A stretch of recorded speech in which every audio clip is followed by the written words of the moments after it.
Good morning, everyone. Today we are at the Lorraine American Cemetery and Memorial. I'm in front of this plaque here that says the Lorraine American Cemetery is the largest American military cemetery of World War II in Europe. 10,489 war dead of the United States of America from World War II rest here. Most of those buried here during the advance to the Rhine and the advance across Germany in the spring of 1945. Additionally, the names of 444 Americans whose remains were never recovered or not identified are inscribed on the walls on either side of the memorial. The bronze rosette marks the names of those who were subsequently found.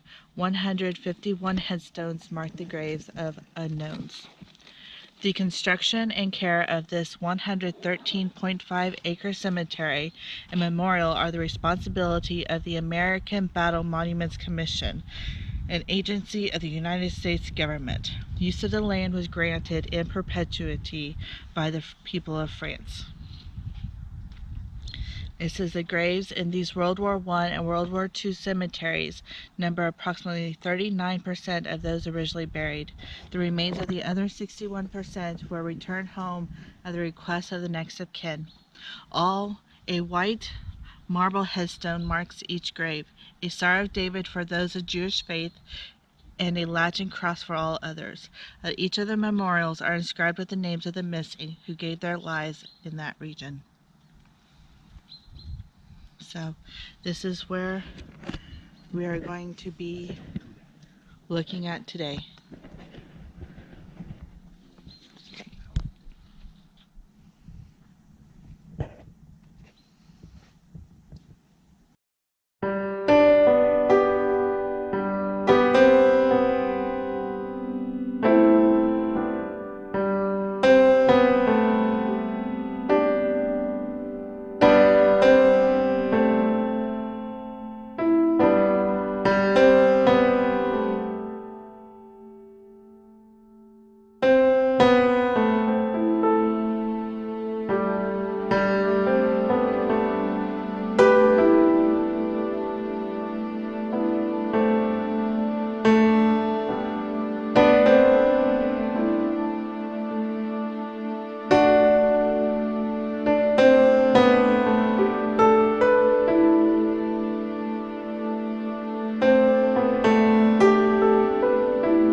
David C.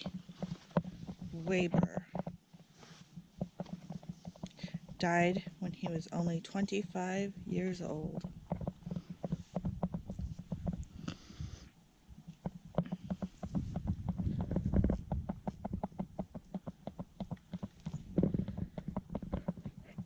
He won the Medal of Honor in Sicily, July 17, 1943. He volunteered to lead a 3-vehicle patrol into enemy-held territory to locate an isolated ranger unit. Proceeding under cover of darkness, the patrol's progress was halted at a destroyed bridge and was suddenly cut off from its supporting vehicles by 4 enemy tanks. Outnumbered and outgunned, he quickly dispersed his vehicles and ordered his gunners to open fire with their .30 and .50 caliber machine guns. Then, with 3 of his men hit and himself wounded, he seized his .45 caliber Thompson submachine gun and, standing directly in the line of fire, alone, he engaged the leading tank, killing the crew members, causing the tank to crash into the stream bed. After dispatching one of his men for aid, he rallied the rest to cover and withstood the continued firing of tanks until the arrival of relief the following morning. He was awarded the Medal of Honor on October 21, 1943, and was returned to combat action in Europe, where he was later killed in France.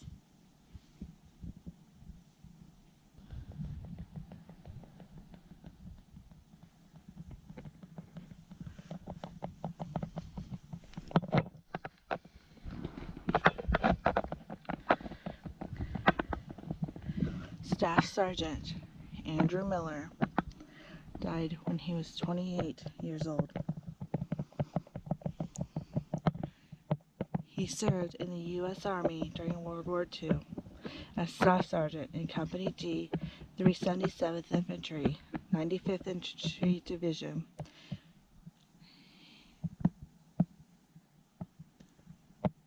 He was awarded the Medal of Honor for his bravery in France from Metz to Germany, November 16th through 29th, 1944. His citation says, for performing a series of heroic deeds from 1629, November 1944, during his company's selfless drive from Wybe, Germany, through Metz to Kurprik, Hermannsdorf, Germany, as he led a rifle squadron on 16 November in Wybe. A crossfire from enemy machine guns pinned down his unit.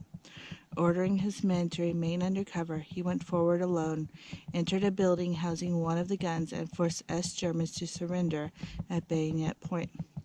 He then took second gun single-handedly by hurling grenades into the enemy position, killing 2, wounding 3 more, and taking 2 additional prisoners. At the outskirts of Metz the next day, when his platoon, confused by heavy explosions and the withdrawal of friendly tanks, retired, he fearlessly remained behind, armed with an automatic rifle, and exchanged bursts with a German machine gun until he silenced the enemy weapon. His quick actions in recovering his comrades gave his platoon time to regroup and carry on the fight. On 19 November, Staff Sergeant Miller led an attack on enemy barracks. Covered by his squad, he crawled into the barracks window, climbed in, and captured 6 riflemen occupying the room. His men, and then the entire company, followed through the window, scourged the building, and took 75 prisoners. Staff Sergeant Miller volunteered, with 3 comrades, to capture Gestapo officers who were preventing the surrender of German troops in another building. He ran a gauntlet of machine gun fire and was lifted through a window. Inside, he found himself covered by a machine pistol, but he persuaded the 4 Gestapo agents confronting him to surrender. The next morning, when strong hostile forces punished his company with heavy fire, Staff Sergeant Miller assumed the task of destroying a well-placed machine gun. He was knocked down by a rifle grenade as he climbed in an open stairway in the house, but pressed on with a bazooka to find an advantageous spot from which to launch his rocket. He discovered that he could only fire from the roof, a position where he would draw tremendous enemy fire. Facing the risk, he moved into the open, coolly took aim, and scored a direct hit on the hostile emplacement, wreaking such havoc that the enemy troops became completely demoralized and began surrendering by the score. The following day, in Metz, he captured 12 more prisoners and silenced an enemy machine gun after volunteering for a hazardous mission in advance of his company's position. On 29 November, as Company G climbed a hill overlooking Kurprik Hemmersdorf, enemy fire pinned down his unit to the ground. Staff Sergeant Miller, on his own initiative, pressed forward with his squad past the company's leading element to meet the surprise resistance. His men stood up and advanced deliberately, firing as they went. Inspired by Staff Sergeant Miller's leadership, the platoon followed, and then another platoon arose and grimly closed the Germans. The enemy action was smothered, but at the cost of Staff Sergeant Miller's life. His tenacious devotion to the attack, his gallant choice to expose himself to enemy actions rather than endanger his men, his limitless bravery assured the success of Company G. His medal was posthumously awarded to him on September 1st, 1945.